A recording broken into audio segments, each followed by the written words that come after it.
د انبیاو څخه وروسته په انسانانو کې په ټولو امتو کې په امت د رسول الله مبارک کې له ټولو نه غوره او افضل انسان بهترینه کس سیدنا ابا بکر صدیق رضی الله تعالی عنه پند او نصیحت دی د کله کله د خپل ملګرو ته ویل ولای ملګرو په هر حال کې د الله رب العزت ډېر زیات خیال ساتي او دغه سره مینه محبت او دغه نه ویریږي ورونو تیر نه وځي الله نه خطا وځي ځکه الله رب العزت موږ د باطني لحاظ هم داسې ویني داسې ربانې پوهیږي داسې زموږ په هر رګ او مزغو او علم او سوچ و فکر باندې علم لري لکه څنګه چې موږ او تاسو یو د بل و ظاهري شکل ته ګورو موږ په سړي ته ګورو دا د املا دی لنګوټه یې تړلې ده سپین کالي یې اغوستي دي او نوم یې ملا عبدالسلام دی یا ملا جمعه ګل دی یا ملا پردل دی مثال درته وایم رب العزت له دې نه ډېر زیات په موږ ښه پوهېږي او ډېر زیات الله رب العزت د باطني لحاظه و انسان ته ګوري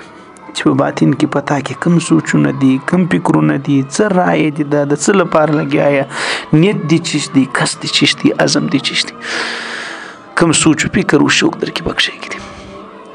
نو هر حال کې د الله څخه ویریدل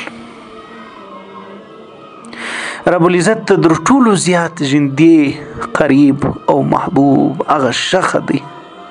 هغه څوک دی بهتر هغه څوک دی ورته چې د هغو اعمال صالح عملي نیک عملي د اعمالو په لحاظ باندې انسان الله ته قریب کېدلی شي د رنګ او د مال په وجه نه همدا خبر نبی کریم علیه الصلاة والسلام بارک دا رنګ کوي ان الله لا ينظر الى صوركم والى اجسامكم ولكن ينظر الى قلوبكم والى اعمالكم رب ستا او عملي زندگی ته ګوري الله ستا پر زړه باندې نظر ساتي ورونو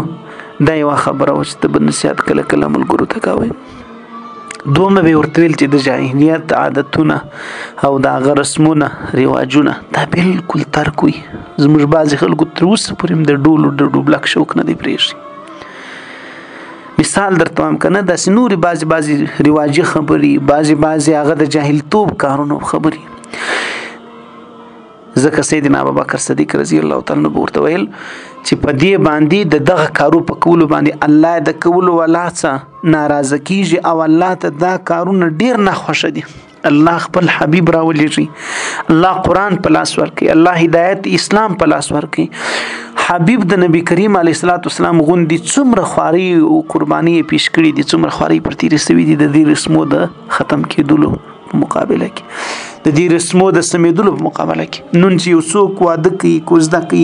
یا مړی یا نورې کومې خبرې څونه غیر شرعي کارونه موږ په مخ اخیستي په هغه کې په موږ نه مصرفونه هم کېږي په هغه کې موږ نه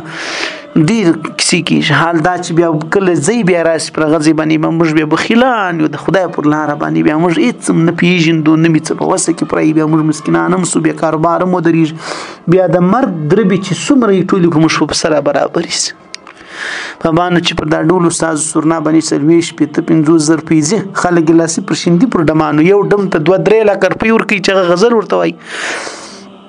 نو د خدای په قرآن ولې نه ځي د خدای د قرآن په زده کړې ولې نه ځي د خدای په دین باندې ولې نه ورکول کېږي چې سبا که مسکین هم سي زړه به دې نه سوځي که مړ سي هم به دې زړه بیا نه خراب زموږ د ډیرو خلکو تر هغه وخته پورې سر نه خلاصېږي چې هر څه له لاسه ورکړل غریب سي در په دره سي بیا یې سر خلاص سي چې اوهو اوش اما چې به مستۍ کولې هغه یاران چې به ولو هغه ډمامې چې به ولې هغه کبابونه چې به ولو اما چې پسونه لالول د هغو نن ماته څه پیدا وسوه دریم نصیحت به دا ورته کوي چې ای ورونو همیشه د رښتیا ویلو او د خپلې کړې وعدې د پوره کولو کوشش کوي په پابند اوسېږي دا مه ماتوي چې دا مې ماتولې په زندګۍ کې برکت هم له ژونده کډه وکړي که رښتیا دې نه ویل نو څونه خلک رښتیا نه وایي او که چیرې تا بیا خپله وعده کړې وعده باندې نه تلې نو بیا ته برکت د څه غواړې برکت خو په دې خبرو کې او لمونځ په خپل وخت باندې کوي لمونځ له خپل وخته مه ځنډوي رکوع او سجده او د لمانځه هر رکن دا په اطمینان باندې کوي. که د لمانځه څخه غافل سواست، که د لمانځه سره بې غوره سواست، که مې لمونځ خراب سو، د دنیا او آخرت دواړو نقصان به در سره مل، دواړو د نقصانو سره به برخمن یاست.